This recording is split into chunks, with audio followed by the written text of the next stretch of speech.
Good afternoon. My name is Dennis Luttrell and I serve as Lebanon City's Manager. I'm here this afternoon to continue the series Lebanon in Depth, established by my predecessor, Mr. Greg Lewis. And I will be from time to time bringing you topics and information related to the city's municipal affairs. I am joined today by Mr. David Brooks, the Director of the City Planning and Zoning Department, and by Mr. Geoffrey Morrison-Logan from Vanessa, Hanger, and Bruslin. Hopefully I pronounced that correctly. Pretty close. Pretty close, very close enough.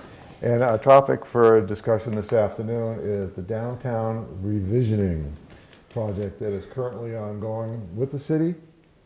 And I just want to quote a little bit from the city's master plan. It's chapter 3, the Lebanon Central Business District. And quote, "The City of Lebanon seeks to promote and enhance downtown Lebanon as a vital business, social, and recreational center of the community while preserving its historic small-town atmosphere. A coordinated planning effort involving the various stakeholders articulating the scale, scope, and timing of proposed improvements was established as a priority for the city. The outcome of Chapter 3 is to continue to revitalize the central business district. To that end, there was a request for proposals that went out, and the request indicated that the city was seeking an engineering firm to assist the city with engaging the community in a process to identify the long-range, multifaceted vision to make downtown Lebanon a desirable destination for the region, and with assessing the current condition and immediate needs of the railroad tunnel beneath the pedestrian wall and parking. To that end, VHB was selected, and I'm going to ask Dave to talk a little bit about, to start off with the process of selection, and to speak a little more specifically with regards to the scope of the project. And then if you could, Geoffrey, tell us a little bit about yourself and your firm, and David, a little bit more about yourself. Sure. As well, about your history with the Planning and Zoning Department, and a little bit about the team that you've established to fulfill the scope of the project. Excellent. Thank you. Okay. Good afternoon. I'm David Brooks, the Director of Planning and Zoning for the City of Lebanon. I've been with the city since 2005. I started as an associate planner and moved up a couple of steps. I've been the director since last November, so it's just about a year now. With respect to this particular project, as you said, we crafted an RFQ to request for qualifications that was published pretty widely to look for an engineering and urban design and planning consultant firm or team that could help us with this project. We had a very strong response. We had 7 different teams submit responses to the request. All of them were very solid. The decision was not that easy. Several rose to the top, and we interviewed what we thought were the top 3 firms based on their written response. Out of that, we still weren't clear. We still felt there were 2 that were pretty evenly matched, so we had some follow-up written questions, some additional questions after the interviews of the teams. And ultimately, as you said, we selected VHB as the lead consultant. They've got some partners, which I'll let Geoffrey talk about in more detail. So that was the project. The request, the project goals, as you said, again, were to help us with the citizen engagement piece, which is critical to the process, and to help us through that citizen engagement, help us identify the range of alternatives, and more importantly, the feasibility of those alternatives for how to revision the downtown area. A secondary piece, or the follow-up piece, would be to help us narrow that range of alternatives down to a preferred vision, help us establish a timeline and a sequencing, and provide recommendations for how to accomplish it all, whether it be capital improvement budgeting, public-private partnerships, zoning and development review changes, the full gamut of opportunities there. The other piece that sort of triggered this whole process, but is somewhat behind the scenes almost, is the tunnel that passes underneath the Lebanon pedestrian mall. It used to be an open bed rail right-of-way. There was a roof essentially put on that to create the tunnel after a fire in the mid-'60s. And since then, it's been something of an attractive nuisance. It certainly has some opportunities to be better used, but in any event, that piece of infrastructure is about 50 years old now, and it's coming to the end of its useful life. We've noticed, or we've been made aware of some structural deficiencies that need to be addressed, and rather than just fixing that tunnel in its current place, in its current design, we wanted to take a step back and see what the broader vision for downtown might actually be. So that's how we got to this project. And we've spent the last 6 or 8 months developing that RFQ and getting Geoffrey's team retained. And we're moving forward with the public engagement piece right now. And doesn't the tunnel also play a role in the greenways project development? It certainly could. The greenway, which would connect downtown Lebanon to West Lebanon, the design and the alignment that's been prepared and envisioned so far does go through the tunnel as a way to get to and through downtown on a grade separated basis, so people don't have to interact with cars as all that much. For that, it represents a truly good opportunity. But again, there's some perceptions of safety and other issues that we need to figure out. Certainly. So I'll let Geoffrey talk a little bit about Sure, where we are. So again, my name is Geoffrey Morrison-Logan from a company called VHB, Vanessa Hang and Brusselin. I am the director of our New England region for planning, urban design, landscape architecture. And our journey with the city goes back several months ago when we first saw the RFP that you guys put out for respondents to come and put their proposals forth about. We were really excited about the goals, the opportunities, the background, the unique history that Lebanon has. And we put together a team that we think it really brings the best of a lot of different skill sets together to solve your unique problems in the downtown. The team includes Goody Clancy. They're nationally recognized urban designers and architects who really have a great understanding of what makes communities tick, design guidelines, physical guidelines, recommendations that make cities come to life. It also includes the SE Group. They're in New Hampshire here. They're a planning landscape architecture firm.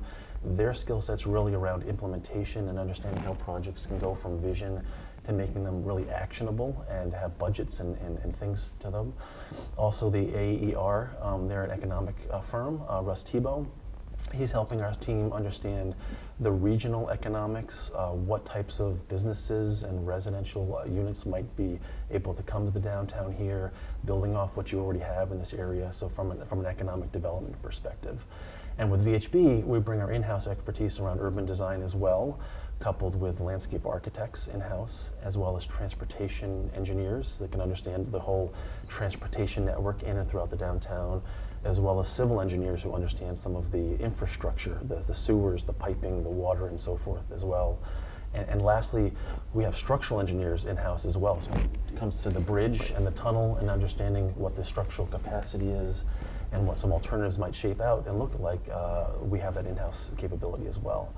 So what I love about these projects is they require what I call a multifaceted, multidisciplinary approach to bring together recommendations that are both holistic, visionary, but very actionable and implementable, because the last thing you want to do is have a vision plan that won't let a city or community move forward.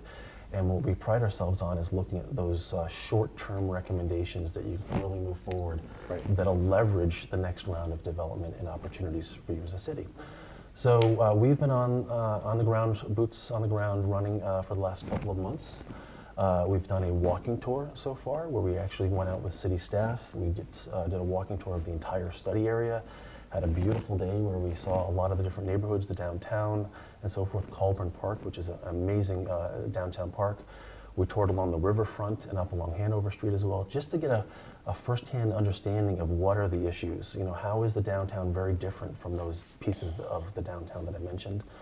We've also been working with David's staff about bringing a lot of the maps, like what you see in the background here, in terms of issues, opportunities, a lot of the great GIS database that the city has as well, so that when we're out at meetings like tonight with the public, we can share that information in a very graphically rich way to get a lot of feedback about, you know, did you know this about the town? Did you know that where this is? Here's some of the tidbits, some of the opportunities that we'd like to make sure we're on the right track about. So we've also been having a series of stakeholder interviews. I'm not sure, Dave, you want to mention some of those, because I thought they were terrific from our perspective. Yeah, so we did have, a few weeks ago, we had a full day's worth of stakeholder meetings.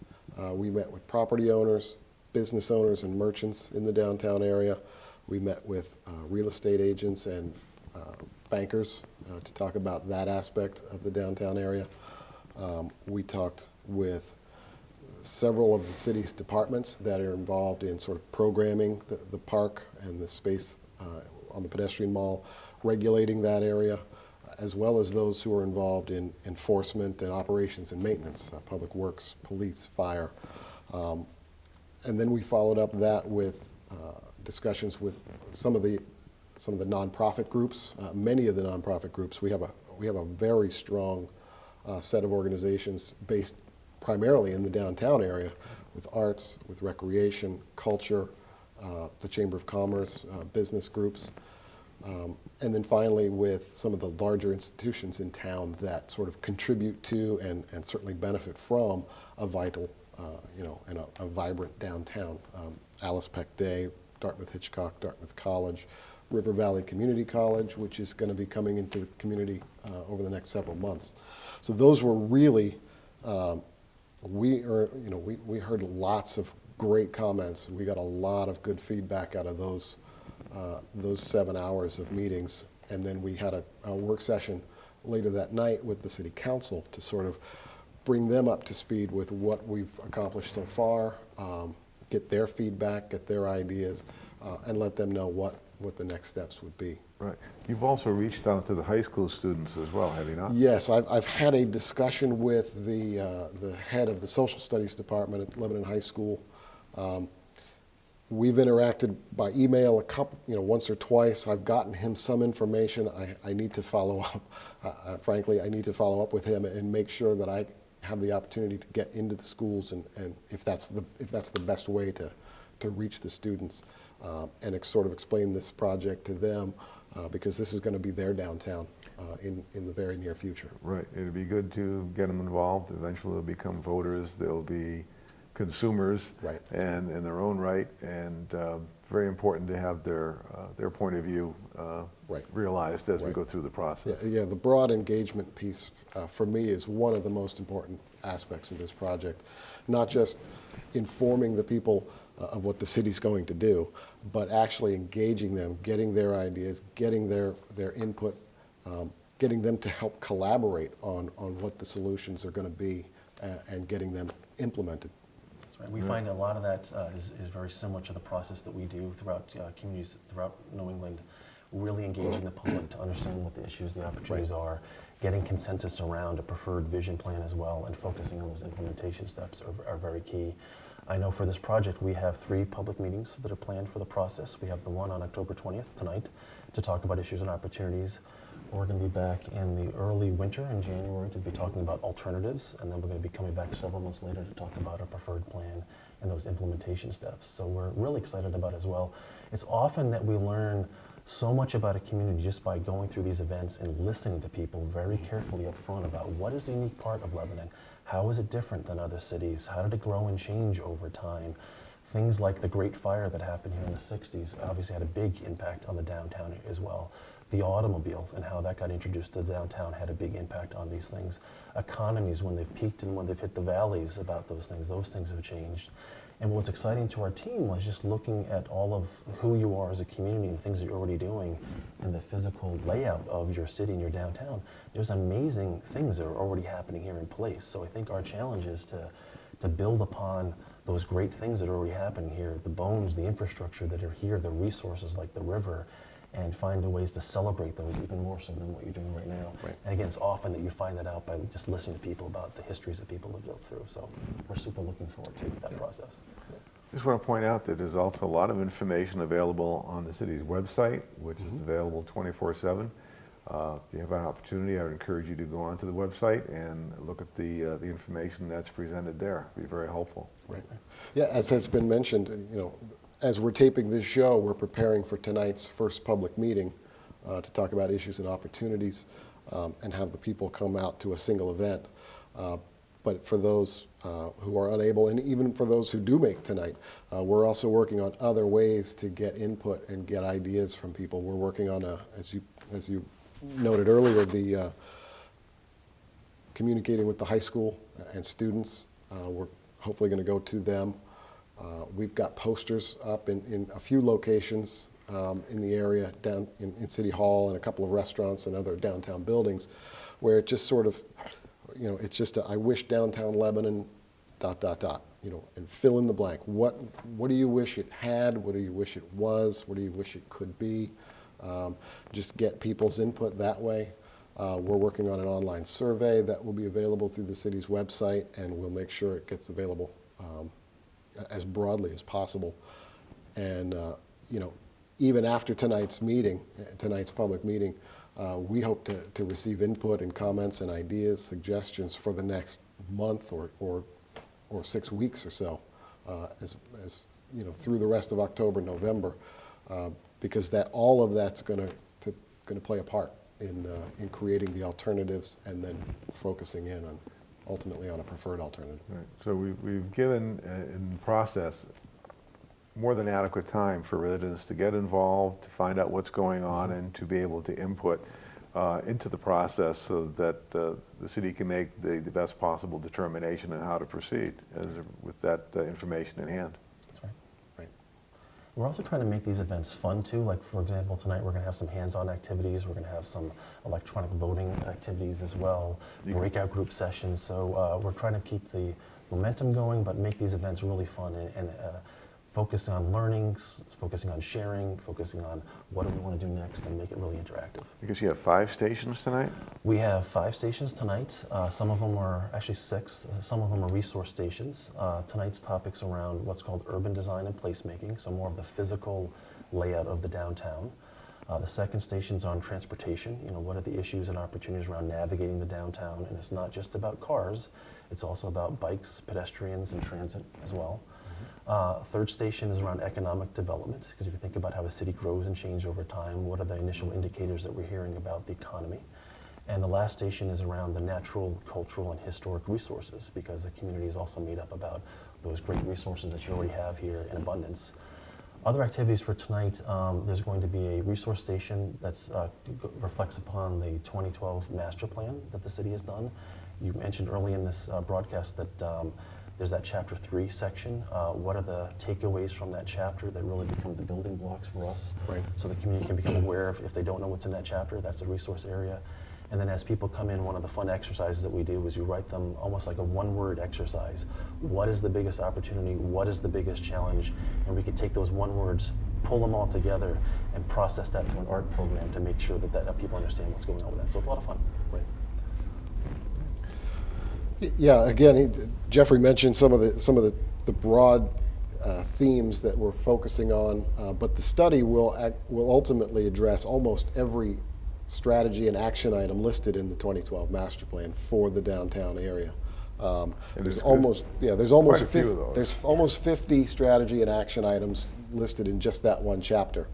And some of the broader themes are the land use mix and business. The mix of businesses, making sure we get the appropriate kinds of businesses to support the other businesses, as well as the residents, the students, the workers in the downtown area. Another aspect of the project will be branding and marketing. We want to sort of hone in on an identity for this particular part of downtown. What's gonna be our identity for the area? Urban design, as was mentioned. Functionality of downtown, both from walkers, bikers, transit users, drivers, parking and maneuvering around Colburn Park. Colburn Park is challenging, even for longtime residents, to maneuver with cars coming from multiple directions at multiple different times. For people who are new to town, it can be kind of scary, to be honest with you. I can speak to that a little bit as To a be honest newcomer with to you. town myself. You know, we hear from the driver's ed teachers. They say if somebody can navigate Colburn Park, then they graduate. They're ready to go. So the wayfinding and gateways that help people get into downtown and know that they're arriving in downtown, those are going to be important. Again, the vehicular traffic flow, parking management. We hear a lot that there's parking concerns. When we look at the usage of parking, we see literally hundreds of spaces that are not being used on a regular basis. So we need to figure out how that's all going to work. Downtown events, we heard through those stakeholder meetings that the vibrancy, the vitality of downtown on a Thursday night with the farmers market going on is just fantastic. And if we can capture that and have it be that way, feel that way the other 5 or 6 days a week, then we'd really have a great downtown. Public arts and fountains, as I said, we've got some great arts organizations, visual arts, performing arts, where there's opportunities for sort of impromptu shows on the pedestrian mall, or in the Opera House, or at Ava Gallery, or in the park.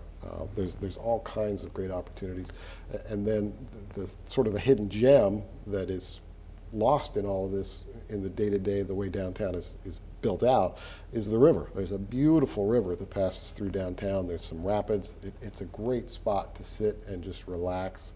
But right now it's in our backyard. People don't see it. They drive over it. Some people may not even realize that it's there. So that's something that we really want to focus on as well. It'd be very nice to have the residents and our guests get reattached to the river. Absolutely. And again, I was looking for it when I first came to town. It was hard to find. Right. And I'd like to make it a little bit simpler and easier for people to find and partake of its beauty. And again, try to, it's so important to the history as well as the future to the city. That's right. And we're seeing that rediscovery, if you will, of those great downtown assets being brought to the forefront in a lot of communities that have grown up, 200 years, 300 years old, where they may have grown up around certain industries that may have changed and jobs may have changed. The river may have been used as a certain type of feature to generate power, for example, in the history. So what is the modern interpretation of that, and how can you use a river in a more recreational aspect? And there's been a lot of changes in the demographics about who's choosing to live in downtowns today, especially the baby boomer generation, young professionals as well. So what are the types of amenities and things that they're looking for to keep them busy and active in your downtown, and how you continue to make your downtown very livable for those populations? So Right. those changes continue to be important things to be looking at to make the downtown successful. Do you think it's true that most successful downtown revitalizations have a component of the arts? Oh, absolutely. Yes. So we see that a lot. So the arts, the culture, what are you doing on the weekends, on the Thursday nights, the farmers markets and so forth. That's a big part of a successful downtown. But also the management of that too. So make sure that their organizations are talking to each other, sharing events and celebrating the news. And when you think about what's already here today, which is quite impressive, how much you'd be able to build upon that, maybe for more of a regional draw to those successes that you've already got in place today. But that's what people are looking for. How do I go downtown? What event am I going to go to? How do I shop for a couple hours while I'm out doing something else, and making that trip to downtown really worth it for a lot of folks. I mean, I've seen a couple places where it's been done successfully in the past. Downtown New Bedford, Massachusetts is an example that I'm familiar with. New Bedford was a place nobody wanted to go to. That's right. And now there's an urban national park there, the Whaling Museum, which had been there for a while. So many events now are centered around the downtown, and it really has become revitalized. That's true. That's and true. It can happen, and I'm sure it will happen here in Lebanon as well. Absolutely. So what I'd like to say is you just need a really good plan, a little bit of patience, and the dollars to fund the right pieces in place, and to build that momentum, and you'll get there. And the benefits of a strong, vibrant downtown ripple far beyond the downtown. They help with recruitment for businesses in the area, whether they're located immediately in the downtown or not, by giving people something to do when they're not at work, giving spouses and families something to do during the day or at night. It really is a help in attracting and recruiting for businesses. We hear that a lot. So that's yet another reason to really want to focus on improving our downtown. Right. All very important factors. Right. Gentlemen, anything else? No, just we're super looking forward to the whole process. I know we're just at probably the first 30% of this, but looking forward to the ideas that have come out from the community and thinking about the next 20 to 30 years for the downtown. It's fun. There's going to be a lot of great excitement. Can you just talk a little bit about the timelines of where we are now versus to when we wrap up the project? Sure. The project is visioned on a sort of a 10 to 12 month process timeline from the kickoff back in August and September. Some of that identifying the baseline and existing conditions information through the public engagement piece to get people's ideas, get their thoughts about what they want for the downtown. As Geoffrey mentioned earlier, the presentation of some of the alternatives that come out of all of this public input should be the early part of January or early part of the year. January is what we're targeting right now. Then the timeline beyond those presentations to the selection of the preferred alternative might be 2 to 3 months. So probably we might have a final report presentation by April, May of next year if everything goes well. Again, the thing I want to stress is the need for public engagement. We really need to hear from people about what they want, how they want the city to grow and become revitalized. We can't do our job as municipal officials without knowing how we can best serve the citizens of the city. And it's really, it's so important to get that feedback so we know how to do our jobs in concert with the wishes and desires of the residents. Yep. In fact, to that end, Thomas Jefferson used to talk about if this new form of government was going to work in this country, 2 things had to take place. There had to be a knowledgeable electorate and a participating electorate. So we're trying to fulfill the knowledgeable part today, and we'll continue to do that with the various meetings and outreach efforts going on. But it's really important upon the public to participate in this and to move this project ahead. Mm-hmm. So those 2 components really need to be met. Yep. And for people who want to get involved, who have gotten involved, the city, as was mentioned, the city's website has a dedicated page for this project. And within that page, you can subscribe, essentially, to get regular updates as information is provided, as meetings are established, as the survey becomes available. You'll get noticed right to your email account. You'll get an email that some new piece of information or some new project or some new event has been scheduled, and you can help follow the project, participate in the project, stay involved that way. Right, the city has really tried to make it pretty easy to participate in this project. We're doing everything we can. Yes, we do. That's right. Well, gentlemen, I'd like to thank you very much and for coming out this afternoon and discussing the project with the audience and myself. And I look forward to coming back and for the next session. Great. Thank you. Thank you.